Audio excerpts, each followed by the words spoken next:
നമസ്കാരം. ഇന്ത്യൻ ആസൂത്രണവും പഞ്ചവത്സര പദ്ധതികളും എന്നുള്ള ടോപ്പിക്കിൽ ഇത് മൂന്നാമത്തെ ക്ലാസ്സാണ്. ഇതിനു മുമ്പുള്ള 2 ക്ലാസ്സുകളും നിങ്ങൾ കണ്ടിട്ടുണ്ടാവുമെന്ന് കരുതുന്നു. കണ്ടിട്ടില്ലെങ്കിൽ അതുകൂടി കാണുക. ഈ ക്ലാസ്സോടുകൂടി നമ്മൾ പഞ്ചവത്സര പദ്ധതികൾ എന്ന് പറയുന്ന ഈ ഭാഗം പൂർത്തിയാക്കും. അടുത്ത ക്ലാസ്സിൽ നീതി ആയോഗിനെ കുറിച്ച് നമ്മൾ പഠിക്കാനായിട്ട് തുടങ്ങും. വേറൊരു കാര്യം പറയാനുള്ളത്, ആസ്ഥ അക്കാഡമിയുടെ സൗജന്യമായിട്ടുള്ള കോഴ്സുകൾക്ക് അല്ലെങ്കിൽ സൗജന്യമായിട്ടുള്ള സേവനങ്ങൾക്കായിട്ട് ഞങ്ങളുടെ ലേണിംഗ് ആപ്പ് ആസ്ഥ അക്കാഡമി കേരള എന്ന ഞങ്ങളുടെ ലേണിംഗ് ആപ്പ് ഡൗൺലോഡ് ചെയ്യുക. ഇവിടെ നടക്കുന്ന ക്ലാസ്സുകളുടെ PDF നോട്ട്സിനായിട്ട് ഞങ്ങളുടെ ടെലഗ്രാം ചാനൽ കൂടി അംഗമാവുക. ഞാൻ അജിത് സുമേരു. ഏവർക്കും ആസ്ഥ അക്കാഡമിയിലേക്ക് സ്വാഗതം.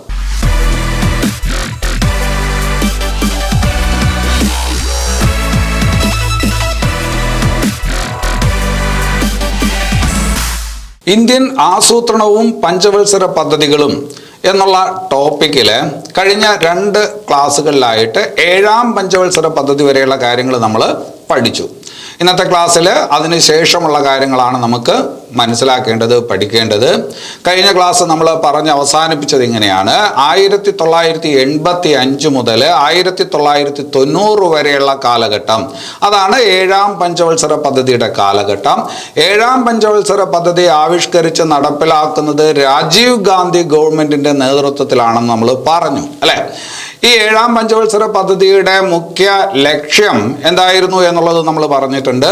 ശാസ്ത്ര സാങ്കേതിക വിദ്യയിൽ ഊന്നിയുള്ള വ്യാവസായിക വികസനം. അതിനാണ് നമ്മൾ 7ാം പഞ്ചവത്സര പദ്ധതി കാലത്ത് കൂടുതൽ പ്രാധാന്യം കൊടുത്തത്, അല്ലെ? അതുപോലെ ഇന്ത്യയിൽ വിവര സാങ്കേതിക വിദ്യയിൽ ആ രംഗത്ത് വിപ്ലവം ഉണ്ടാകുന്നതും വലിയ മാറ്റം ഉണ്ടാകുന്നതുമായിട്ടുള്ള ഒരു കാലഘട്ടമാണ് 85-90 എന്ന് പറഞ്ഞു. അതായത് 7ാം പഞ്ചവത്സര പദ്ധതി കാലം എന്ന് പറഞ്ഞു. GDP-യിലും വലിയ ഉയർച്ച ഉണ്ടായിട്ടുള്ള ഒരു കാലമാണ് 7ാം പഞ്ചവത്സര പദ്ധതി എന്ന് നമ്മൾ പറഞ്ഞു. ലക്ഷ്യമിട്ടതിനേക്കാൾ കൂടുതൽ ഉയർച്ച ഉണ്ടായിട്ടുള്ള ഒരു പദ്ധതി കാലമാണെന്ന് പറഞ്ഞു. രാജീവ് ഗാന്ധിയാണ് ഇന്ത്യയിലെ വിവര സാങ്കേതിക വിദ്യയുടെ പിതാവ് എന്ന് വിളിക്കുന്നത് എന്നൊക്കെ നമ്മൾ കഴിഞ്ഞ ക്ലാസ്സിനകത്ത് പറഞ്ഞു. അവിടം വരെയാണ് പറഞ്ഞു നിർത്തിയത്. ഇനി അത് കഴിഞ്ഞിട്ട് 7ാം പഞ്ചവത്സര പദ്ധതിക്ക് ശേഷമുള്ള കാലം അത് പറയുമ്പോൾ പിന്നീട് നേരെ 8ാം പദ്ധതിയിലോട്ട് അങ്ങ് പോവുകയല്ല. അതിനിടയ്ക്ക് ഒരു ഗ്യാപ്പ് ഉണ്ട്, 90-92. അവിടെ പഞ്ചവത്സര പദ്ധതികളായിട്ടില്ലായിരുന്നു, അവിടെ വാർഷിക പദ്ധതികളാണ് നടപ്പിലാക്കിയിരുന്നത്. നമുക്കറിയാവുന്ന കാര്യമാണ്, രാജീവ് ഗാന്ധി ഗവൺമെന്റിന് ശേഷം പിന്നീട് അധികാരത്തിൽ വരുന്നത് VP സിംഗ് ഗവൺമെന്റ് ആണ്, അല്ലെ? VP സിംഗ് ഗവൺമെന്റ് 89-ൽ VP സിംഗ് ഗവൺമെന്റ് ഇന്ത്യയിൽ അധികാരത്തിലോട്ട് വരുന്നു. ആ VP സിംഗ് ഗവൺമെന്റ് അധികം മുമ്പോട്ട് പോയില്ല. അവിശ്വാസ പ്രമേയത്തില് പരാജയപ്പെട്ട് രാജിവെക്കേണ്ടി വന്ന ഗവൺമെന്റ് ആണ് VP സിംഗ് ഗവൺമെന്റ്. നമുക്കറിയാം, അവിശ്വാസ പ്രമേയത്തെ തുടർന്ന് അതിൽ പരാജയപ്പെട്ടതിനെ തുടർന്ന് രാജിവെച്ച ആദ്യത്തെ ഗവൺമെന്റ് VP സിംഗ് ഗവൺമെന്റ് ആണെന്ന് നിങ്ങൾ പഠിച്ചിട്ടുണ്ട്. അതിനുശേഷം ചന്ദ്രശേഖർ ഗവൺമെന്റ് ഒക്കെ വന്നു, അതും താഴെ വീണു. അങ്ങനെ ഒരു രാഷ്ട്രീയ അസ്ഥിരതയൊക്കെ ഉണ്ടായിരുന്ന ഒരു കാലഘട്ടം കൂടിയാണ്. ആ കാലഘട്ടത്തിൽ പഞ്ചവത്സര പദ്ധതികൾ ഉണ്ടായില്ല, പകരം വാർഷിക പദ്ധതികളാണ് വന്നത്.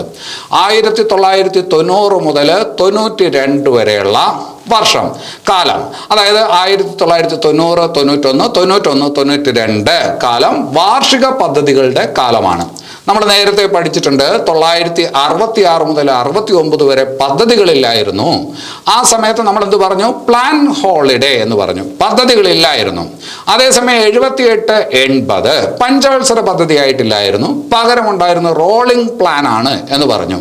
അത് കഴിഞ്ഞിട്ട് ഇപ്പോൾ 90-92 ഇവിടെ പഞ്ചവത്സര പദ്ധതി ആയിട്ടില്ല, വാർഷിക പദ്ധതികളാണ് നടപ്പിലാക്കിയിരുന്നത് എന്ന് പറഞ്ഞു.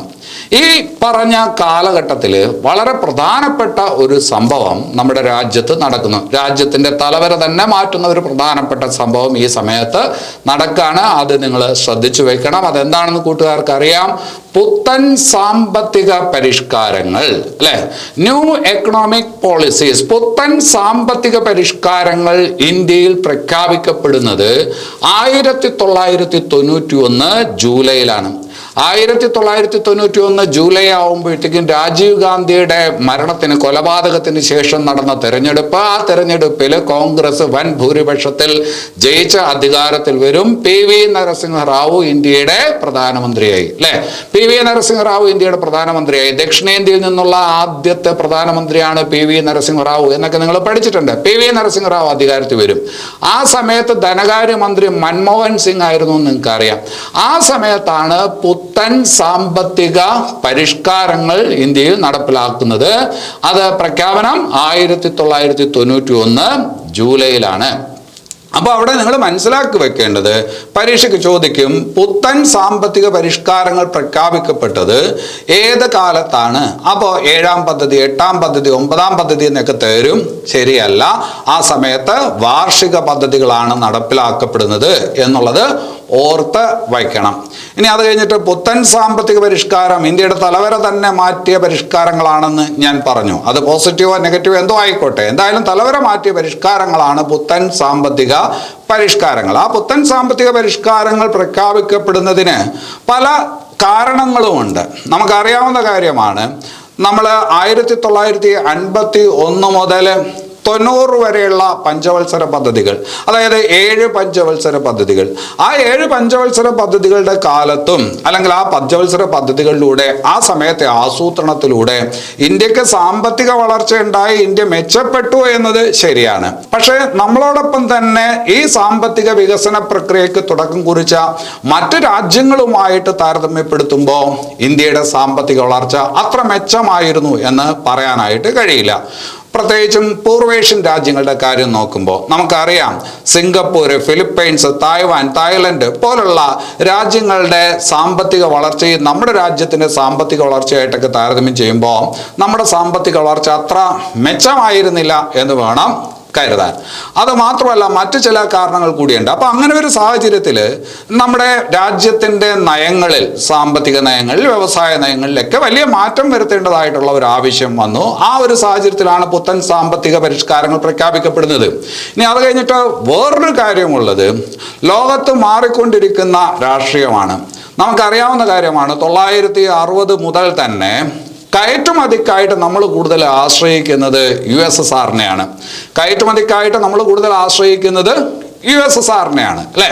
പക്ഷെ നമുക്കറിയാം 980 ആയപ്പോൾ എന്ത് സംഭവിക്കുന്നു? 980കളിൽ സോവിയറ്റ് യൂണിയൻ തകർച്ച തുടങ്ങി. സോവിയറ്റ് യൂണിയൻ്റെ തകർച്ച തുടങ്ങി, ഒരുപാട് രാജ്യങ്ങളായിട്ട് അത് തകരാനായിട്ട് തുടങ്ങി.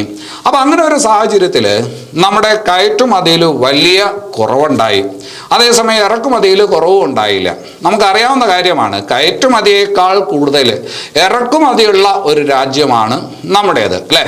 അപ്പോൾ കയറ്റുമതിയും ഇറക്കുമതിയും തമ്മിലുള്ള ഒരു ബന്ധം, അല്ലെങ്കിൽ അതിനകത്തുള്ള ഒരു ബാലൻസിങ് ഒരു രാജ്യത്തിൻ്റെ സമ്പദ് വ്യവസ്ഥയെ സംബന്ധിച്ചിടത്തോളം വളരെ പ്രധാനപ്പെട്ട കാര്യമാണ്. നമ്മൾ കയറ്റുമതി ചെയ്യുമ്പോൾ നമുക്ക് വിദേശ നാണ്യം കിട്ടും, US ഡോളർ നമുക്ക് കിട്ടും. നമ്മൾ ഇറക്കുമതി ചെയ്യുമ്പോൾ നമ്മൾ കൊടുക്കേണ്ടത് എന്താണ്? നമ്മൾ പണം അവർക്ക് കൊടുക്കണം. ആ പണം ഇന്ത്യൻ കറൻസി അല്ല, അതെന്താണ്? അത് ആഗോള കറൻസിയാണ് കൊടുക്കേണ്ടത്, അതായത് US ഡോളറാണ് കൊടുക്കേണ്ടത്. കയറ്റുമതി കുറയുമ്പോൾ നമുക്ക് ഈ പറഞ്ഞ ആഗോള കറൻസി കയ്യിൽ കിട്ടാതെ വരും. അപ്പോൾ ഇറക്കുമതി ചെയ്യുമ്പോൾ ഇറക്കുമതി ചെയ്യുന്ന സാധനങ്ങൾക്ക് വിദേശ നാണ്യം കൊടുക്കാൻ പറ്റാത്ത, അല്ലെങ്കിൽ ഡോളർ കൊടുക്കാൻ പറ്റാത്ത ഒരു സാഹചര്യം ഉണ്ടാവും. ആ സാഹചര്യത്തിൽ നമ്മൾ വിദേശ നാണ്യ ശേഖരത്തിലെ കുറവ് എന്ന് പറയാം, അല്ലെങ്കിൽ ബാലൻസ് ഓഫ് പേയ്മെന്റ് എന്ന് പറയാം, അടവ് ശിഷ്ടം എന്ന് പറയാം. അങ്ങനെ പല കരാറുകളിലും നമ്മൾ പുറകോട്ട് പോകുന്ന ഒരു സാഹചര്യം ഉണ്ടായി. കാരണം നമ്മൾ പാലിക്കാമെന്ന് പറഞ്ഞ പല വ്യവസ്ഥകളും ഈ പറഞ്ഞ വ്യാപാരത്തിൻ്റെ കാര്യത്തിൽ അന്താരാഷ്ട്ര തലത്തിൽ പാലിക്കാൻ പറ്റാത്ത ഒരു സാഹചര്യം ഉണ്ടായി. ഇനി അത് കഴിഞ്ഞിട്ട് ഈ സമയത്ത് തന്നെയാണ് ഗൾഫ് യുദ്ധം നടക്കുന്നത്, ഇറാഖ് കുവൈറ്റ് യുദ്ധം നടക്കുന്നത്. ആ സമയത്ത് എന്ത് സംഭവിക്കുന്നു? ക്രൂഡ് ഓയിലിന് ഭയങ്കരമായിട്ട് വില കൂടുന്നു. അത് നമ്മൾ കൂടുതലും ഇറക്കുമതി ചെയ്യാണ്. അപ്പോൾ കൂടുതൽ തുകയൊക്കെ കണ്ടെത്തേണ്ട ഒരു സാഹചര്യം ഉണ്ടായി. അപ്പം ഈ 7 പഞ്ചവത്സര പദ്ധതികളൊക്കെ നടന്നു കഴിഞ്ഞു എങ്കിലും ഇങ്ങനെ ഒരു സാഹചര്യം വരുമ്പോൾ നമുക്ക് എന്ത് സംഭവിക്കുന്നു? വിദേശ നാണ്യ ശേഖരത്തിൽ വല്ലാത്ത കുറവ് അനുഭവപ്പെടുന്നു. അതുപോലെ തന്നെ അടവ് ശിഷ്ടം കൂടുന്നു. രാജ്യ രാജ്യത്ത് വിലക്കയറ്റം, നാണ്യപ്പെരുപ്പം ഇതെല്ലാം ഉണ്ടായിക്കൊണ്ടിരിക്കുന്ന ഒരു സാഹചര്യത്തിൽ ഇന്ത്യക്ക് പിടിച്ചു നിൽക്കാൻ പറ്റാത്ത ഒരു സാഹചര്യം വന്നു. നമ്മുടെ സ്വർണം പോലും കൊണ്ടുവന്ന് പണയം വെക്കേണ്ട ഒരു സാഹചര്യത്തിലോട്ട് മാറി. അങ്ങനെ ഒരു സാഹചര്യത്തിൽ ഇന്ത്യ ഗവൺമെന്റ് IMF-നെയും വേൾഡ് ബാങ്കിനെയും ആശ്രയിക്കാനായിട്ട് തുടങ്ങി. അവരോട് സഹായം അഭ്യർത്ഥിച്ചു. അവര് എന്ത് ചെയ്യുന്നു? സഹായധനം നമുക്ക് തരുന്നു.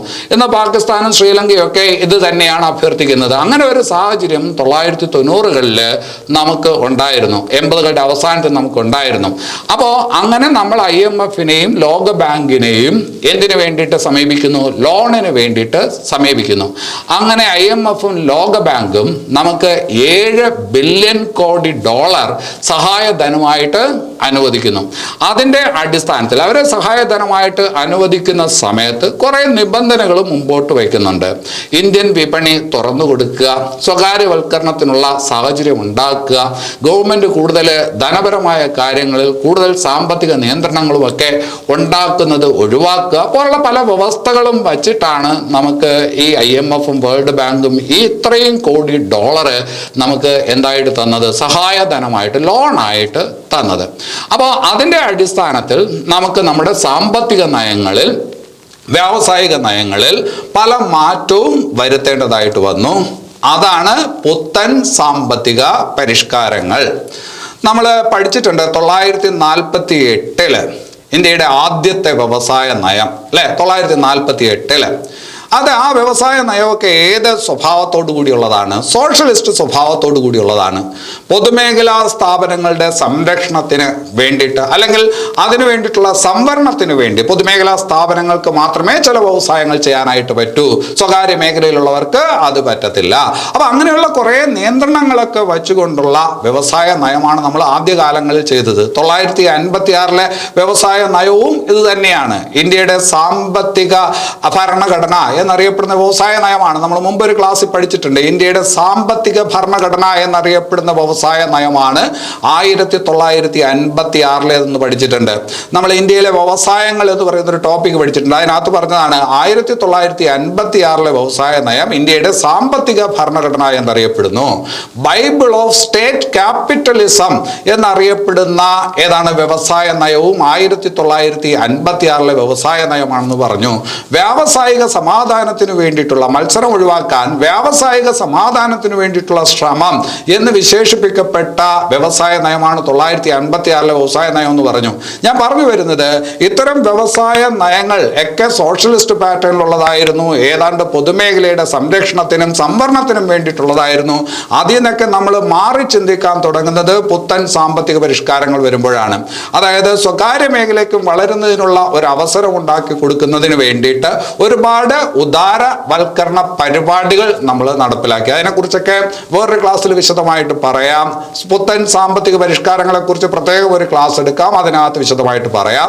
അതിനകത്ത് നമ്മളൊരു ആക്ട് ഉണ്ട്, MRTP ആക്ട്, ഫെറ പോലുള്ള കാര്യങ്ങളിൽ, നിയമങ്ങളിൽ. MRTP ആക്ട് എന്ന് പറഞ്ഞാൽ സ്വകാര്യ വ്യവസായങ്ങളെ നിയന്ത്രിക്കുന്നതിന് വേണ്ടിയിട്ടുള്ള ആക്ടാണ് MRTP ആക്ട്. മോണോപോളീസ് റെസ്ട്രിക്ഷൻ ആക്ട് എന്ന് പറയും, ട്രേഡ് ആക്ട് എന്ന് പറയും. അത് MRTP ആക്ട്. അതുപോലെ തന്നെ വിദേശ മൂലധന നിക്ഷേപത്തെ നിയന്ത്രിക്കുന്നതിന് വേണ്ടിയിട്ടുള്ള ഒരു ആക്ട് ആയിരുന്നു ഏത്? ഫെറ എന്ന് പറയുന്ന ആക്ട്. അതിലൊക്കെ പിന്നീട് നമ്മൾ ഒരുപാട് മാറ്റങ്ങൾ വരുത്തി. ആക്ടുകൾ പലതും എന്താണ്? ദുർബലപ്പെടുത്തി. അതിൽ മാറ്റങ്ങൾ വരുത്തി വിദേശ മൂലധന നിക്ഷേപം ഇന്ത്യയിലോട്ട് വരുന്നതിനും അതുപോലെ തന്നെ സ്വകാര്യ വ്യവസായങ്ങൾ കൂടുതൽ ഉണ്ടാകുന്നതിനും വേണ്ടിയിട്ടുള്ള ഒരു സാഹചര്യമൊക്കെ സൃഷ്ടിക്കുന്നതായിരുന്നു 1991 പുത്തൻ സാമ്പത്തിക പരിഷ്കാരങ്ങൾ എന്നറിയപ്പെടുന്ന നയം, സാമ്പത്തിക നയം. അപ്പൊ അതിന്റെ അടിസ്ഥാനത്തിൽ ഉദാരവൽക്കരണത്തിന്റെയും അതുപോലെ സ്വകാര്യവൽക്കരണത്തിന്റെയും ഒരു ഒരു അവസാനമായിട്ട്, അല്ലെങ്കിൽ അതിന്റെ ഒരു ബൈ പ്രൊഡക്റ്റ് ആയിട്ട് സ്വാഭാവികമായിട്ടും ആഗോളവൽക്കരണവും സംഭവിക്കുന്നു. അതായത് ഇന്ത്യൻ കമ്പോളങ്ങൾ തുറന്നു കൊടുക്കപ്പെടുന്നു. മറ്റ് ഈ പറഞ്ഞ കമ്പോളങ്ങളിൽ നിന്ന് ആൾക്കാർ, അല്ലെങ്കിൽ മറ്റു രാജ്യങ്ങളിൽ നിന്ന് ആൾക്കാർ ഇവിടെ വ്യവസായത്തിനായി എത്തുന്നു. ഇവിടെ നിന്ന് തിരിച്ചും വെളിയിലോട്ട് പോകുന്നു. അങ്ങനെയുള്ള സംവിധാനങ്ങൾ ഉണ്ടാകുന്നു. അതായത് നമ്മൾ ഈ പറഞ്ഞ 3 കാര്യങ്ങൾ, ലിബറലൈസേഷനും പ്രൈവറ്റൈസേഷനും അതുപോലെ തന്നെ ഗ്ലോബലൈസേഷൻ ഓർഗനൈസേഷനും സൃഷ്ടിക്കപ്പെടുന്ന ഒരു സാഹചര്യം ഉണ്ടാകുന്നു. അതാണ് പുത്തൻ സാമ്പത്തിക പരിഷ്കാരങ്ങൾ. അത് പ്രഖ്യാപിക്കപ്പെടുന്നത് 1991 ജൂലൈയിലാണ് എന്നുള്ളത് ഓർത്തു വയ്ക്കുക. ആ സമയത്ത് പഞ്ചവത്സര പദ്ധതികളല്ല, വാർഷിക പദ്ധതികളാണ് നടക്കുന്നത് എന്ന് മനസ്സിലാക്കി വയ്ക്കുക. എന്തായാലും ഞാൻ ഈ പറഞ്ഞ കാര്യം വളരെ പ്രധാനപ്പെട്ട ഒരു ടോപ്പിക്കാണ്. ഇതിനെക്കുറിച്ച് വളരെ ഡീറ്റെയിൽ ആയിട്ട് നമുക്ക് വേറൊരു ക്ലാസ്സിൽ പഠിക്കാം. അത് 1-2 ക്ലാസ് കൊണ്ട് നമുക്ക് ആ കാര്യങ്ങളെല്ലാം പറഞ്ഞു തീർക്കാനായിട്ട് പറ്റൂ. അത് വേറൊരു ക്ലാസ്സിൽ നമുക്ക് പഠിക്കാം.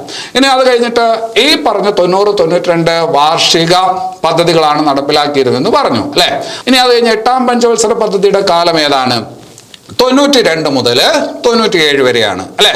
92 മുതൽ 97 വരെയുള്ള കാലമാണ് 8ാം പഞ്ചവത്സര പദ്ധതിയുടെ കാലം എന്ന് പറഞ്ഞാൽ നമുക്ക് അറിയാവുന്ന ഒരു കാര്യമാണ്. ഈ സമയത്ത് ആരാണ് പ്രധാനമന്ത്രി? PV നരസിംഹറാവു ആണ് പ്രധാനമന്ത്രി. മൻമോഹൻ സിംഗ് ധനകാര്യമന്ത്രി. നമ്മൾ നേരത്തെ പറഞ്ഞ പുത്തൻ സാമ്പത്തിക പരിഷ്കാരങ്ങളുടെ അടിസ്ഥാനത്തിൽ ആദ്യത്തെ ഏതാണ് പഞ്ചവത്സര പദ്ധതി ഏത് എന്ന് ചോദിച്ചാൽ 8ാം പഞ്ചവത്സര പദ്ധതിയാണ്. അങ്ങോട്ടും ഇങ്ങോട്ട് പറയുന്നത് തിരിഞ്ഞു പോരുത്. അതായത് പുത്തൻ സാമ്പത്തിക പരിഷ്കാരങ്ങൾ പ്രഖ്യാപിക്കപ്പെടുന്നത് വാർഷിക പദ്ധതികളുടെ കാലഘട്ടത്തിലാണ്. പക്ഷെ പുത്തൻ സാമ്പത്തിക പരിഷ്കാരങ്ങളുടെ അടിസ്ഥാനത്തിൽ ആദ്യത്തെ പഞ്ചവത്സര പദ്ധതി ഏത് എന്ന് ചോദിച്ചാൽ 8ാമത്തെ പഞ്ചവത്സര പദ്ധതിയാണ് 92 മുതൽ 97 വരെ. അപ്പൊ ഈ പഞ്ചവത്സര പദ്ധതിയെ നമ്മൾ പറയും, 8ാമത്തെ പഞ്ചവത്സര പദ്ധതിയെ നമ്മൾ പറയും റാവു മൻമോഹൻ മാതൃക എന്ന് പറയും. റാവു മൻമോഹൻ മാതൃക അല്ലെ. ഹരോൾഡ് ഡോമർ മാതൃക എന്ന് പറയുന്നത് ആദ്യത്തെ പഞ്ചവത്സര പദ്ധതിയാണ്. കാർഷിക പദ്ധതി എന്ന് കൂടി വിളിക്കപ്പെട്ട ആദ്യത്തെ പഞ്ചവത്സര പദ്ധതിയാണ് ഹരോൾഡ് ഡോമർ മാതൃക എന്ന് വിളിച്ചത് അല്ലെ. PC മഹലനോബിസ് മാതൃക എന്ന് വിളിച്ചത് ഏതിനെയാണ്? വ്യാവസായിക പദ്ധതിയാണ്. അതായത് 2ാം പഞ്ചവത്സര പദ്ധതിയാണ് നമ്മൾ PC മഹലനോബിസ് മാതൃക എന്ന് വിളിച്ചത്. സോഷ്യലിസ്റ്റ് പാറ്റേണിലുള്ള പഞ്ചവത്സര പദ്ധതി എന്നൊക്കെ വിശേഷിപ്പിച്ചത് 2ാം പഞ്ചവത്സര പദ്ധതിയാണ്. അതേസമയം 8ാം പഞ്ചവത്സര പദ്ധതിയെ റാവു മൻമോഹൻ മാതൃക എന്ന് വിളിക്കും. അല്ലെങ്കിൽ വേറൊരു പേര് കൂടി പറയാറുണ്ട്, ജോൺ W മില്ലർ മാതൃക. ജോൺ W മില്ലർ മാതൃക അല്ലെങ്കിൽ റാവു മൻമോഹൻ മാതൃക എന്നറിയപ്പെടുന്ന പഞ്ചവത്സര പദ്ധതി എന്ന് ചോദിച്ചാൽ 8ാം പഞ്ചവത്സര പദ്ധതിയാണ്. ഈ 8ാം പഞ്ചവത്സര പദ്ധതിയുടെ കാലത്ത് നടന്ന വളരെ പ്രധാനപ്പെട്ട ഒരു കാര്യമാണ് പഞ്ചായത്ത് രാജ് നിയമം പാസ്സാക്കപ്പെടുന്നത്. പഞ്ചായത്ത് രാജ് നിയമം മാത്രമല്ല, നഗരപാലികാ നിയമവും മുനിസിപ്പൽ നിയമവും പാസ്സാക്കപ്പെടുന്നത് ഏത് കാലയളവിലാണ്? 8ാം പഞ്ചവത്സര പദ്ധതി കാലത്താണ്. നമുക്കറിയാം 73ാം ഭരണഘടനാ ഭേദഗതി, 93-ലെ 73ാം ഭരണഘടനാ ഭേദഗതി വഴി പഞ്ചായത്ത് രാജ് നിയമങ്ങൾ പാസ്സാക്കുന്നു, പാർലമെന്റ് പാസ്സാക്കുന്നു അല്ലെ. അതുപോലെ തന്നെ 93-ലെ തന്നെ 74ാം ഭരണഘടനാ ഭേദഗതി വഴി മുനിസിപ്പൽ നിയമം പാസ്സാക്കുന്നു അല്ലെ. പഞ്ചായത്ത് രാജ് നിയമങ്ങൾ ഭരണഘടനയുടെ 11ാം ഷെഡ്യൂളിലും മുനിസിപ്പൽ നിയമങ്ങൾ ഭരണഘടനയുടെ 12ാം ഷെഡ്യൂളിലും ഉൾപ്പെടുത്തി എന്ന് നമ്മൾ നേരത്തെ പഠിച്ചിട്ടുണ്ട്. അവിടെ വേറൊരു കാര്യം കൂടി മനസ്സിലാക്കി വെക്കണം. പഞ്ചായത്ത് രാജ് നിയമങ്ങളിൽ എത്ര വിഷയങ്ങളാണ് ഉള്ളത് എന്ന് ചോദിച്ചാൽ 29 വിഷയങ്ങളാണെന്ന് പറയണം. അതുപോലെ മുനിസിപ്പൽ നിയമം, നഗരപാലികാ നിയമത്തിൽ എത്ര വിഷയങ്ങളെന്ന് ചോദിച്ചാൽ, അതായത് 12ാം ഷെഡ്യൂളിൽ എത്ര വിഷയങ്ങളാണെന്ന് ചോദിച്ചാൽ അതിനകത്തുള്ളത് 18 വിഷയങ്ങളാണെന്ന് പറയണം. അതുകൂടി ഓർത്തു വെക്കണം. എന്തായാലും പഞ്ചായത്ത് രാജ് നഗരപാലികാ നിയമങ്ങളൊക്കെ പാസ്സാക്കപ്പെട്ടത് 8ാം പഞ്ചവത്സര പദ്ധതി കാലത്താണ് എന്നുള്ളത് വളരെ പ്രധാനപ്പെട്ട ഒരു കാര്യമാണ്. ഇനി അത് കഴിഞ്ഞിട്ട് നമ്മൾ വേൾഡ് ട്രേഡ് ഓർഗനൈസേഷനിൽ അംഗമാകുന്നതും ഈ പറഞ്ഞ പഞ്ചവത്സര പദ്ധതി കാലത്താണ്. പുത്തൻ സാമ്പത്തിക പരിഷ്കാരങ്ങളൊക്കെ വന്നു. നമ്മൾ IMF-ന്റെയും വേൾഡ് ബാങ്കിന്റെയും ഒക്കെ ലോൺ എടുത്തിരിക്കുന്ന സാഹചര്യത്തിൽ വേൾഡ് ട്രേഡ് ഓർഗനൈസേഷനിൽ നമ്മൾ അംഗമായി. 1995 ജനുവരി 1-നാണ് വേൾഡ് ട്രേഡ് ഓർഗനൈസേഷൻ ജനീവ ആസ്ഥാനമാക്കി സ്ഥാപിക്കപ്പെടുന്നത് അല്ലെ. വേൾഡ് ട്രേഡ് ഓർഗനൈസേഷന്റെ ആസ്ഥാനം ജനീവയാണെന്ന് അറിയാം.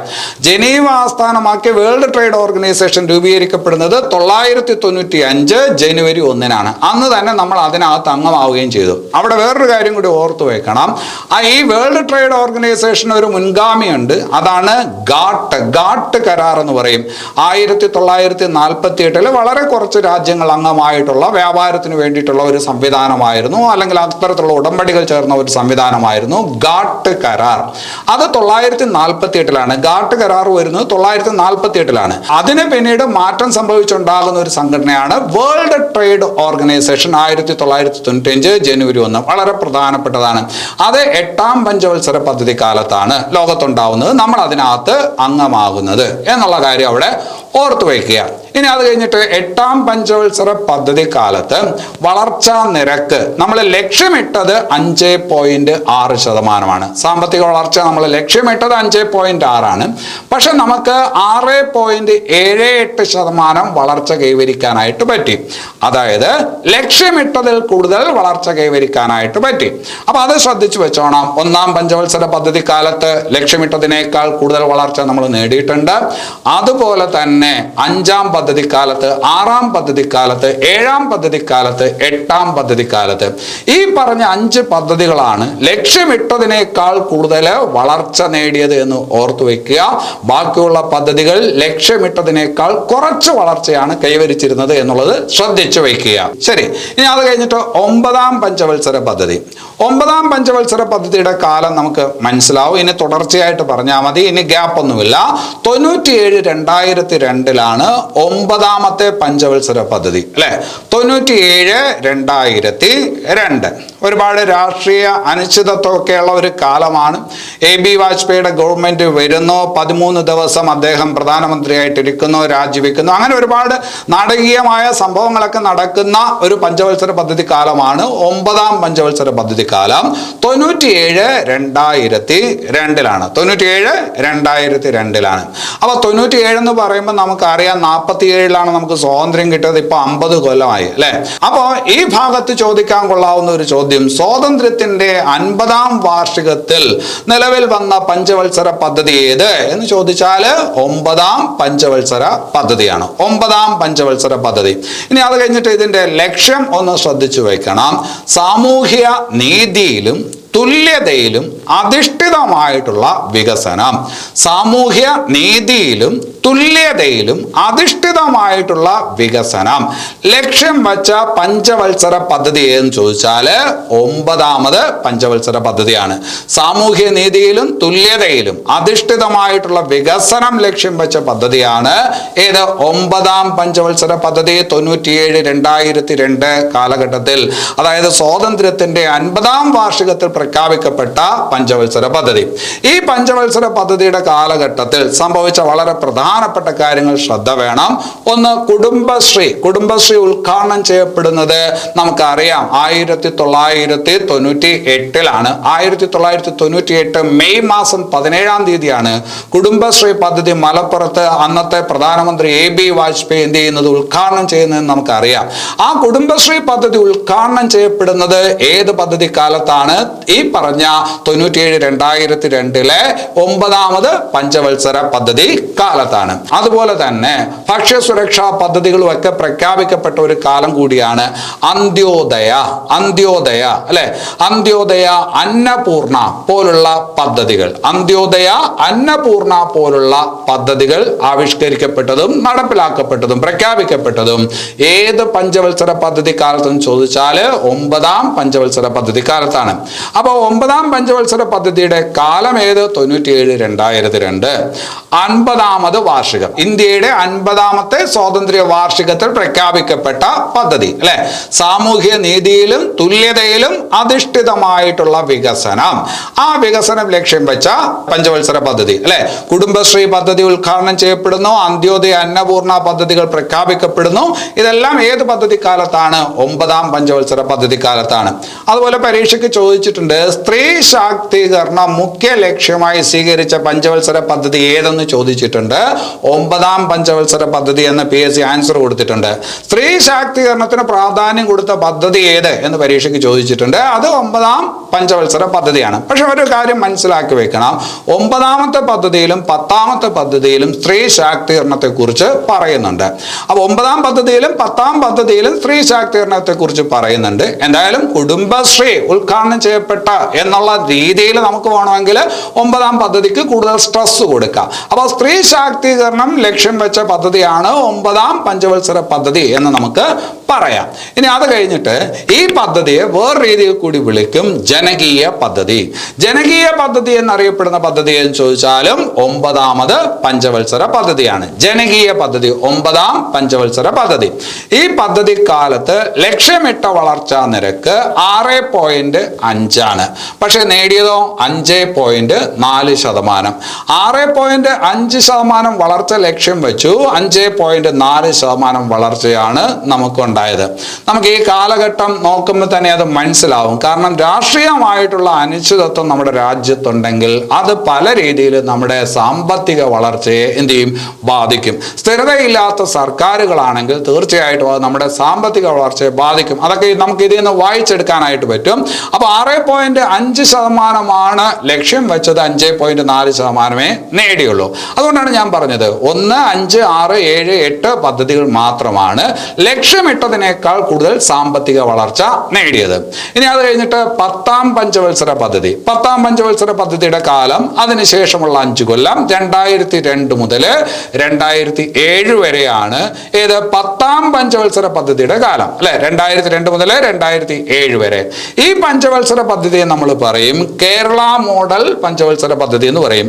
കേരള മോഡൽ എന്നറിയപ്പെടുന്ന പഞ്ചവത്സര പദ്ധതി എന്ന് ചോദിച്ചാൽ 10ാം പഞ്ചവത്സര പദ്ധതിയാണ്. ജനകീയ പദ്ധതി 9ാം പഞ്ചവത്സര പദ്ധതിയാണ്. 10ാം പദ്ധതി കേരള മോഡൽ എന്നറിയപ്പെടും 2002-2007. ഈ പഞ്ചവത്സര പദ്ധതിയുടെ കാര്യം പറയുമ്പോൾ ശ്രദ്ധിച്ചു വെച്ചോണം. തൊഴിലുറപ്പ് പദ്ധതി, ദേശീയ തൊഴിലുറപ്പ് പദ്ധതി പ്രഖ്യാപിക്കപ്പെടുന്നത് ഏത് പഞ്ചവത്സര പദ്ധതി കാലത്താണ്? 2002-2007 10ാം പഞ്ചവത്സര പദ്ധതി കാലത്താണ്. വളരെ കൃത്യമായിട്ട് പറഞ്ഞാൽ 1ാം UPA ഗവൺമെന്റിന്റെ കാലത്ത് എന്ന് പറയാം. 1ാം UPA ഗവൺമെന്റിന്റെ കാലത്ത് മൻമോഹൻ സിംഗ് പ്രധാനമന്ത്രിയായിരിക്കുന്ന 1ാം UPA ഗവൺമെന്റിന്റെ കാലത്താണ് തൊഴിലുറപ്പ് പദ്ധതി പ്രഖ്യാപിക്കപ്പെടുന്നത്. അതുപോലെ തന്നെ ദേശീയ ആരോഗ്യ mission, national rural health mission, ദേശീയ ആരോഗ്യ മിഷൻ, അതും ഏത് കാലത്താണ്? ഈ പഞ്ചവത്സര പദ്ധതി കാലത്താണ്, 10ാം പഞ്ചവത്സര പദ്ധതി കാലത്താണ്. അപ്പോൾ 10ാം പഞ്ചവത്സര പദ്ധതിയുടെ കാര്യം പഠിക്കുമ്പോൾ 2002-2007 ആ പഞ്ചവത്സര പദ്ധതിയുടെ തുടക്കത്തിൽ ഇന്ത്യയുടെ പ്രധാനമന്ത്രി AB വാജ്പേയി ആണ്. 2004 ആവുമ്പോഴത്തേക്കും മൻമോഹൻ സിംഗ് പ്രധാനമന്ത്രിയാവും. അപ്പോൾ അത് കേരള മോഡൽ എന്നറിയപ്പെടുന്ന പഞ്ചവത്സര പദ്ധതിയാണ്. തൊഴിലുറപ്പ് പദ്ധതി അതുപോലെ ദേശീയ ആരോഗ്യ മിഷനൊക്കെ വരുന്നത് ഈ പഞ്ചവത്സര പദ്ധതി കാലത്താണ്. ഇത് ലക്ഷ്യമിട്ട വളർച്ചാ നിരക്ക് 8.1%. 8.1% ലക്ഷ്യം വെച്ചു, 7.7% ലക്ഷ്യം നേടി. ഏതാണ്ട് അത്രയും തന്നെ ലക്ഷ്യം നേടി. പക്ഷെ നമ്മൾ ഉദ്ദേശിച്ച ടാർഗറ്റിന് മുകളിലോട്ട് അല്ലെങ്കിൽ ടാർഗറ്റ് എത്തിയില്ല. 8.1 ലക്ഷ്യം വെച്ചു, 7.7% വളർച്ച കൈവരിച്ചു. അപ്പൊ ഈ പറയുന്ന കാര്യങ്ങൾക്കകത്തുള്ള പോയിന്റ് ബൈഹാർട്ട് ചെയ്യാൻ വേണ്ടിയിട്ട് ശ്രമിക്കണം. ഞാൻ ബൈഹാർട്ട് ചെയ്യാൻ പറ്റുന്ന വിധത്തിലല്ല സംസാരിക്കുന്നത്. അതേതാ എന്ന് പറഞ്ഞുകൊണ്ട് സംസാരിക്കുന്ന ഒരു രീതി എനിക്കില്ല. അപ്പൊ അതുകൊണ്ട് നിങ്ങളൊന്ന് ബൈഹാർട്ട് ചെയ്തോണം. അതിനകത്തുള്ള കണ്ടന്റ് എന്താണ്, അതിന്റെ പ്രാധാന്യം എന്താണ് പോലുള്ള കാര്യങ്ങളാണ് വിശദീകരിക്കാൻ വേണ്ടിയിട്ട് ഞാൻ ക്ലാസ്സിനകത്ത് കൂടുതൽ ശ്രമിക്കുന്നത്. അപ്പൊ അത് നിങ്ങൾ മനസ്സിലാക്കിക്കോണം. ശരി, ഇനി അത് കഴിഞ്ഞിട്ട് 11ാമത് പഞ്ചവത്സര പദ്ധതി. 11ാമത് പഞ്ചവത്സര പദ്ധതിയുടെ കാലം നമുക്കറിയാം 2007-2012 ആണ് 11ാം പഞ്ചവത്സര പദ്ധതിയുടെ കാലം. ഈ പഞ്ചവത്സര പദ്ധതി ആവിഷ്കരിക്കുന്നത്, ഇതിന്റെ രൂപരേഖ തയ്യാറാക്കുന്നത് C രംഗരാജനാണ്. 11ാം പഞ്ചവത്സര പദ്ധതിയുടെ രൂപരേഖ തയ്യാറാക്കിയത് ആരും ചോദിച്ചാൽ C രംഗരാജനാണ്. ഈ പഞ്ചവത്സര പദ്ധതിയുടെ പ്രധാനപ്പെട്ട ലക്ഷ്യം എന്താണെന്ന് ചോദിച്ചാൽ സമഗ്ര തലസ്പർശിയായ വികസനം എന്നാണ്. സമഗ്ര തലസ്പർശിയായ വികസനം, അതായത് സമൂഹത്തിന്റെ എല്ലാ വിഭാഗങ്ങളെയും തൊടുന്ന തരത്തിലുള്ള വികസനം. അതിന് പ്രത്യേക കാര്യമുണ്ട്. കാരണം നമ്മൾ ഈ സാമ്പത്തിക പരിഷ്കാരങ്ങളൊക്കെ വന്നപ്പോൾ രാജ്യത്തിന്റെ വളർച്ച മെച്ചപ്പെട്ടു എന്നുള്ളത് ശരിയാണ്. പക്ഷെ ആ വളർച്ച ചില മേഖലകളിൽ മാത്രമായി ഒതുങ്ങി, അതായത് ചില ആൾക്കാരിൽ മാത്രമായി ഒതുങ്ങി. സമൂഹത്തിന്റെ എല്ലാ വിഭാഗം ജനങ്ങൾക്കിടയിലും ആ വളർച്ച ഉണ്ടായില്ല. ഒരു അന്തരം തീർച്ചയായിട്ടും ഉണ്ടായിരുന്നു. അപ്പൊ അതുകൊണ്ട് ആ ഒരു ലക്ഷ്യം മുമ്പോട്ട് വെച്ച് സമഗ്ര തലസ്പർശിയായിട്ടുള്ള വളർച്ച, വികസനം ലക്ഷ്യം വച്ച പദ്ധതിയാണ് 11ാം പഞ്ചവത്സര പദ്ധതി. വേറെ രീതിയിൽ പറഞ്ഞാൽ എല്ലാവരെയും ഉൾക്കൊണ്ടുകൊണ്ടുള്ള വികസനം, ഇൻക്ലൂസീവ് ഗ്രോത്ത് എന്ന് വേറെ രീതിയിൽ പറയും. എല്ലാവരെയും ഉൾക്കൊണ്ടുകൊണ്ടുള്ള വികസനം ലക്ഷ്യം വെച്ച പദ്ധതി ഏതെന്ന് ചോദിച്ചാലും 11ാം പഞ്ചവത്സര പദ്ധതിയാണ്. ഇനി അത് കഴിഞ്ഞിട്ട് ഈ പഞ്ചവത്സര പദ്ധതി കാലമേതെന്ന് പറഞ്ഞു? 2007 2012. നിങ്ങൾക്ക് ഊഹിക്കാവുന്നേ ഉള്ളൂ. 2007 2012 വളരെ പ്രധാനപ്പെട്ട ഒരു കാര്യം എന്താണെന്ന് ചോദിച്ചാൽ വിദ്യാഭ്യാസ അവകാശ നിയമം, റൈറ്റ് ടു എഡ്യൂക്കേഷൻ ആക്ട്, വിദ്യാഭ്യാസ അവകാശ നിയമം ഇന്ത്യൻ പാർലമെന്റ് പാസ്സാക്കുന്നു. അത് ഏത് കൊല്ലമാണ്? 2009 അല്ലെ? RT ആക്ട്, അതായത് മൻമോഹൻ സിംഗ് ഗവൺമെന്റിന്റെ കാലത്ത് RT ആക്ട് പാസ്സാക്കുന്നു, റൈറ്റ് ടു എഡ്യൂക്കേഷൻ. ആ ആക്ട് പാസ്സാക്കുന്നു. അത് 2009. അത് ഇംപ്ലിമെന്റ് ചെയ്യുന്നത് 2010 ഏപ്രിലാണെന്ന് നമുക്കറിയാം. ഏപ്രിൽ 1 നമുക്കറിയാം അല്ലെ? അപ്പൊ ആ കാര്യങ്ങളൊക്കെ സംഭവിക്കുന്നത് ഏത് പഞ്ചവത്സര പദ്ധതി കാലത്താണ്? 11ാം പഞ്ചവത്സര പദ്ധതി കാലത്താണ്. നോക്ക് ഇവിടെ നോക്ക്, 9% വളർച്ച. 9% വളർച്ച ലക്ഷ്യം വെക്കുക എന്നൊക്കെ പറഞ്ഞാൽ അതൊരു വലിയ ടാർഗറ്റ് ആണ്. 9% വളർച്ച ലക്ഷ്യം വെച്ചു. നോക്ക് അതിന്റെ റിസൾട്ട് എന്താണ്? 8.2% വളർച്ച നേടി. ആദ്യമായിട്ടാണ് 8% സാമ്പത്തിക വളർച്ച ഒരു പഞ്ചവത്സര പദ്ധതി കാലത്ത് നേടുന്നത്. അത് ഏത് പഞ്ചവത്സര പദ്ധതി കാലത്താണ്? 11ാം പഞ്ചവത്സര പദ്ധതി കാലത്താണ്. അപ്പൊ നമ്മൾ പറയും നമ്മുടെ ഈ 12 പഞ്ചവത്സര പദ്ധതി അതിലെ ഏറ്റവും കൂടുതൽ വളർച്ചാ നിരക്ക് രേഖപ്പെടുത്തിയ പഞ്ചവത്സര പദ്ധതി ഏതെന്ന് ചോദിച്ചാലും 11ാം പഞ്ചവത്സര പദ്ധതിയാണ്. ഏറ്റവും കൂടുതൽ വളർച്ചാ നിരക്ക് രേഖപ്പെടുത്തിയ പഞ്ചവത്സര പദ്ധതി 11ാം പഞ്ചവത്സര പദ്ധതിയാണ്. 8.2% വളർച്ച. ഏറ്റവും കുറച്ച് വളർച്ച രേഖപ്പെടുത്തിയ പഞ്ചവത്സര പദ്ധതി, പൊട്ടിപ്പോയ ഒരു പഞ്ചവത്സര പദ്ധതി, 2.4% വളർച്ച നേടിയത്. അതാണ് 3ാം പഞ്ചവത്സര പദ്ധതി എന്ന് നമ്മൾ പഠിച്ചിട്ടുണ്ട്. അപ്പൊ അത് കമ്പയർ ചെയ്ത് ഓർത്ത് വെക്കുക. ഇനി അത് കഴിഞ്ഞിട്ട് 12ാമത് പഞ്ചവത്സര പദ്ധതി. 12ാമത് പഞ്ചവത്സര പദ്ധതി എന്ന് പറയുമ്പോൾ നമുക്ക് അറിയാം 2012-17 ആണ് ഏത് 12ാമത് പഞ്ചവത്സര പദ്ധതി അല്ലെ? 2012-17 അതാണ് ഇന്ത്യയിലെ പഞ്ചവത്സര പദ്ധതികളിൽ അവസാനത്തെ പഞ്ചവത്സര പദ്ധതി. 2012-2017 ആണ്. ആ പഞ്ചവത്സര പദ്ധതിയുടെ മുഖ്യ ലക്ഷ്യം എന്ന് പറയുന്നത് സസ്റ്റൈനബിൾ ഡെവലപ്മെന്റ് ആണ്. സസ്റ്റൈനബിൾ ആ വാക്ക് ശ്രദ്ധിച്ചോണം, അതിന്റെ മലയാളം ശ്രദ്ധിച്ചോണം. സുസ്ഥിരം എന്നാണ്. സ്ഥിരമായിട്ടുള്ള, സുസ്ഥിരമായിട്ടുള്ള വികസനം, സുസ്ഥിര വികസനം. ഇതുപോലുള്ള വാക്കുകൾ പഠിക്കാൻ മടിക്കരുത്. ഇത് മടിക്കുമ്പോഴാണ് നിങ്ങൾക്ക് പിന്നീട് പലതും വായിച്ചാൽ മനസ്സിലാകാതെ വരുന്നത്. അപ്പോൾ സസ്റ്റൈനബിൾ ഡെവലപ്മെന്റ് എന്ന് ഉദ്ദേശിക്കുന്നത് എന്താണ്, അല്ലെങ്കിൽ അതിന്റെ അർത്ഥം എന്താണ്? സുസ്ഥിര വികസനം ലക്ഷ്യം വെച്ച പഞ്ചവത്സര പദ്ധതിയാണ് 12ാമത് പഞ്ചവത്സര പദ്ധതി. അത് 2012-2017 കാലഘട്ടത്തിലാണ്. ഇന്ത്യയിലെ ഏറ്റവും ഒടുവിലത്തെ പഞ്ചവത്സര പദ്ധതിയാണ്. ഈ പഞ്ചവത്സര പദ്ധതി നടന്നുകൊണ്ടിരിക്കുന്ന സമയത്താണ് മോദി ഗവൺമെന്റ് അധികാരത്തിൽ വരുന്നത്. 2ാം UPA ഗവൺമെന്റ്, അതിനുശേഷം പിന്നീട് മോദി ഗവൺമെന്റ് 2014 അധികാരത്തിൽ വരുന്നത് ആ സമയത്താണ്. അധികാരത്തിൽ വന്നതിന് ശേഷം 2014 ഓഗസ്റ്റിൽ സ്വാതന്ത്ര്യ ദിനവുമായി ബന്ധപ്പെട്ട ഒരു പ്രഭാഷണം നടക്കുന്ന അവസരത്തിൽ അദ്ദേഹം പ്രഖ്യാപിച്ചു, നരേന്ദ്രമോദി പ്രഖ്യാപിച്ചു, ഞങ്ങള് പ്ലാനിംഗ് കമ്മീഷൻ നിർത്തലാക്കുകയാണ്. അതിന് പകരം പുതിയൊരു സംവിധാനം കൊണ്ടുവരികയാണ്, നീതി ആയോഗ് കൊണ്ടുവരികയാണ്. അപ്പോൾ പ്ലാനിംഗ് കമ്മീഷൻ നിർത്തലാക്കപ്പെടുന്നത് 2014 ഓഗസ്റ്റിലാണ്. ആ പ്രഖ്യാപനം വരുന്നത് 2014 ഓഗസ്റ്റിലാണ്. 2015 ജനുവരി 1 മുതൽ പുതിയ ഒരു സംവിധാനം വന്നു. ഏതാണ്? നീതി ആയോഗ് അല്ലെ? നീതി ആയോഗിനെ കുറിച്ച് കൂടുതൽ കാര്യങ്ങൾ നമുക്ക് പഠിക്കാനുണ്ട്. പ്രത്യേകിച്ച് ഒരു ക്ലാസ് തന്നെ അതിനായിട്ട് നമുക്ക് നീക്കിവെക്കാം. മിക്കവാറും അടുത്ത ക്ലാസ് അതിനെക്കുറിച്ചുള്ളതായിരിക്കും. നമുക്ക് അതിനെക്കുറിച്ച് കൂടുതൽ കാര്യങ്ങൾ അവിടെ സംസാരിക്കാം.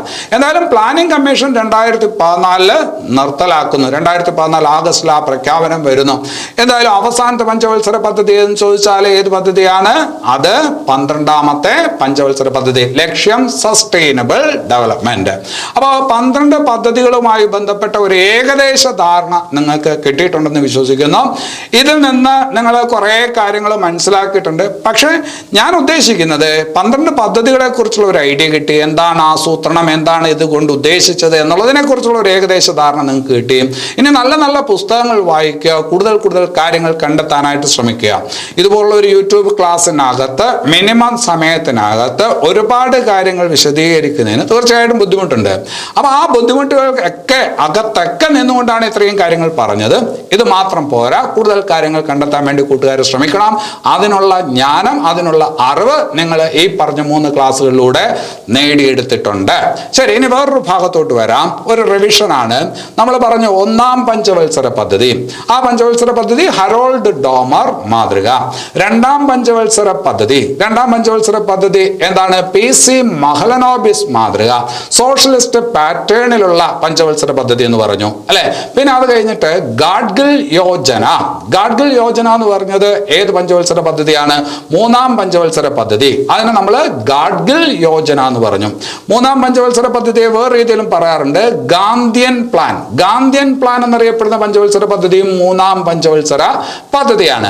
അത് കഴിഞ്ഞിട്ട് നമ്മൾ പറഞ്ഞു 8ാം പഞ്ചവത്സര പദ്ധതി റാവു മൻമോഹൻ മാതൃക അല്ലെങ്കിൽ ജോൺ W മില്ലർ മാതൃക എന്നറിയപ്പെടുന്നതും 8ാം പഞ്ചവത്സര പദ്ധതിയാണ്. ഇനി അത് കഴിഞ്ഞിട്ട് 9ാം പഞ്ചവത്സര പദ്ധതിയെ നമ്മൾ പറഞ്ഞു ജനകീയ പദ്ധതി എന്ന് പറഞ്ഞു. അത് കഴിഞ്ഞിട്ട് 10ാം പഞ്ചവത്സര പദ്ധതിയെ നമ്മൾ പറഞ്ഞു കേരള മോഡൽ പദ്ധതി എന്ന് പറഞ്ഞത് 10ാം പഞ്ചവത്സര പദ്ധതിയാണ്. ഇനി അത് കഴിഞ്ഞിട്ട് അവിടെ ഓർക്കേണ്ട വേറൊരു കാര്യം, പഞ്ചവത്സര പദ്ധതികളുടെ കാലഘട്ടം. 1ാമത്തെ പഞ്ചവത്സര പദ്ധതി ഓർത്തു നോക്ക്, 51-56, 2 56-61, 3ാമത്തെ 61-66, 4 അവിടെ തുടങ്ങോ ഇല്ല. Plan holiday 66-69. ഇനി അത് കഴിഞ്ഞിട്ട് 4ാമത്തെ പദ്ധതി 69-74, 5ാമത്തെ പദ്ധതി 74-79. പക്ഷേ 79 വരെ നീളത്തില്ല, 78, 78-80 റോളിംഗ് പ്ലാൻ, 80-85, 85-90. ശരി, ഇനി അത് കഴിഞ്ഞിട്ട് അടുത്ത എന്താണ്? അത് കഴിഞ്ഞിട്ട് അടുത്ത് വരുന്നത് നമ്മൾ പറഞ്ഞു വാർഷിക പദ്ധതി. ആ വാർഷിക പദ്ധതികൾക്ക് ശേഷമാണ് 90-92 വാർഷിക പദ്ധതികൾക്ക് ശേഷമാണ് 8ാം പദ്ധതി തുടങ്ങുന്നത്. ഏതാണ്? 92-97. പിന്നെ അത് കഴിഞ്ഞിട്ട് 9ാം പദ്ധതി 97-2002. പിന്നെ അത് കഴിഞ്ഞിട്ട് 10ാം പദ്ധതി 2002-2007. 11 ഏതാണ്? 2007-2012. അവസാനത്തെ 12ാമത്തെ പദ്ധതി 2012-2017. അപ്പൊ അതൊക്കെ ഓർത്തു വെക്കണം, മുമ്പ് പഠിച്ചതാണ്. നമ്മൾ പറഞ്ഞു 934 ആ പുസ്തകം പ്ലാൻഡ് എക്കോണമി ഫോർ ഇന്ത്യ, 938 ദേശീയ ആസൂത്രണ committee, 944 Bombay plan, 944 Gandhian plan അല്ലെ, 945 പീപ്പിൾസ് പ്ലാൻ MN റോയ് അവതരിപ്പിക്കുന്നു, 950 സർവോദയ പ്ലാൻ, 950 മാർച്ച് 15 ദേശീയ ആസൂത്രണ കമ്മീഷൻ രൂപീകരിക്കുന്നു. പിന്നെ അത് കഴിഞ്ഞിട്ട് നമ്മൾ പറഞ്ഞൊരു കാര്യം, ദേശീയ വികസന സമിതി രൂപീകരിക്കുന്നു 1952. ദേശീയ ആസൂത്രണ കമ്മീഷൻ നിർത്തലാക്കുന്നു 2014 ആഗസ്റ്റ്. അതിന് പകരം നീതി ആയോഗ് വരുന്നു 2015 ജനുവരി 1. അപ്പൊ ഇത്രയും കാര്യങ്ങൾ ഓർത്ത് വയ്ക്കുക. അപ്പോൾ ഞാൻ പറഞ്ഞു ഈ ക്ലാസ്സുകളിലൂടെ കുറച്ച് കൂടുതൽ സംസാരിക്കുന്നതിന് വേണ്ടിയിട്ട് ശ്രമിക്കുന്നുണ്ട്. പോയിന്റ് ബൈ പോയിന്റ് ആയിട്ട് കാണാതെ പഠിപ്പിക്കുന്നതിന് പകരമായിട്ട് കാര്യങ്ങൾ നിങ്ങളിൽ എത്തിക്കാൻ വേണ്ടിയിട്ട് ശ്രമിക്കുന്നുണ്ട്. ഇത് ഇത്തിരി പ്രയാസമുള്ള കാര്യങ്ങളാണ്. ഇങ്ങനെ സംസാരിക്കാൻ കുറച്ച് കൂടുതൽ വായിക്കേണ്ടതുണ്ട്, അറിയേണ്ടതുണ്ട്. ബോർഡിൽ എന്തെങ്കിലും എഴുതിയിട്ട് അങ്ങ് പറഞ്ഞാൽ പോരാ, അതിന് പ്രയാസമുണ്ട്. അപ്പോൾ ആ പ്രയാസമൊക്കെ മനസ്സിലാക്കിക്കൊണ്ട് അർഹിക്കുന്ന പരിഗണന ഈ വീഡിയോക്ക് നിങ്ങൾ തരുമെന്ന് വിശ്വസിക്കുന്നു. എന്തായാലും ഈ ക്ലാസ് ഇവിടെ അവസാനിക്കുന്നു. എല്ലാവർക്കും നല്ലത് വരട്ടെ. നന്ദി.